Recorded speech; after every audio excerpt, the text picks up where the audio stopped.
এক সাহাবী বলল, নবী আমার ছেলে মিষ্টি খায়, বেশি মিষ্টি খায়, এত মিষ্টি কিনে দেওয়ার টাকা আমার নাই, আপনি ছেলের নসিহত করেন। বিশ্বনবী বললেন, বাবু তুমি কি বেশি মিষ্টি খাও? ছেলেটি বলল, জি নবী খাই। বিশ্বনবী বললেন, যাও আগামী সপ্তাহে তোমার বাবাকে নিয়ে আবার আমার কাছে এসো। বিশ্বনবী পরের সপ্তাহে ছেলেরে বললেন, ও ছেলে মিষ্টি বেশি খেও না, এত বেশি মিষ্টি খাওয়ার টাকা দেওয়ার টাকা তোমার বাবার নাই, কম কম খাবা, তাহলে তোমার বাবার উপর ihsan হবে। ছেলের বাবা বলল, নবী এই কথা তো গত সপ্তাহে বলতে পারতেন। বিশ্বনবী বললেন, কেমন করে বলি, কারণ আমি নবী তো মিষ্টি পছন্দ করি।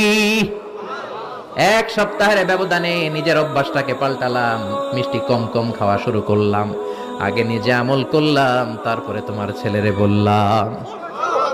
সুবহানাল্লাহ। বাড়িতে যে কি রহমতের নবী, কি বরকতের নবী, নিজে কিছু আমল না করে অন্যরে বলতেনই না। সুবহানাল্লাহ।